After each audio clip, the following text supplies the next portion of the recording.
मागील वर्षी आदिवासी गोंड गोवारी जमातीच्या सर्व 18 संघटनांच्या माध्यमातून नागपूर येथे मोठे आंदोलन केल्यानंतर महाराष्ट्र सरकारने न्याकेल वडणे समिती गठीत केली।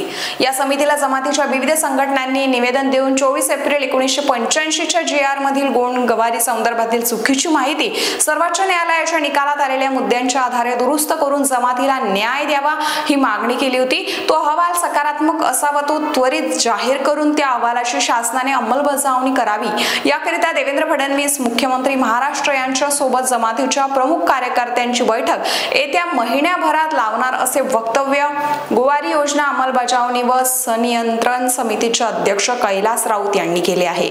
यवतमाळ येथे आपल्या झालेल्या सकाराला उत्तर देताना ते म्हणाले की राज्य शासनाने आपल्या समाजासाठी सुरू केलेल्या विकासात्मक योजना या तात्पुरत्या असून आपला संविधानिक अधिकार मिळेपर्यंत आपलं लोक शिक्षण, रोजगार व इतर बाबीपासून वंचित राहू नये याकरिताच मी या समितीचं अध्यक्षपदही स्वीकारलं आहे।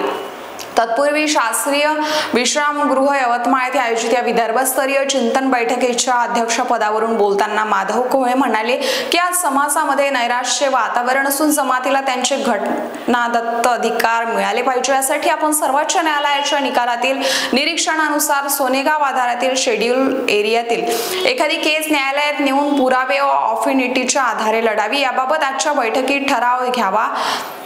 केल वडणे समितीचा अहवाल राज्य शासनाने लवकर जाहीर करावा याकरिता कैलास राऊत यांच्या माध्यमातून मुख्यमंत्री देवेंद्र फडणवीस यांच्या सोबत समाजातील प्रमुख कार्यकर्त्यांची बैठक लावावी। बैठकी अंतीवरील दोन्ही ठराव एकमताने मंजूर करण्यात आले। यावेळी कैलास राऊत यांना राज्यमंत्री दर्जाचे समितीचे अध्यक्षपद प्राप्त झाल्याबद्दल त्यांचा यावेळी माधव कोहळे, अरुणा चचाने व इतर मान्यवरांकडून सत्कार करण्यात आलाय।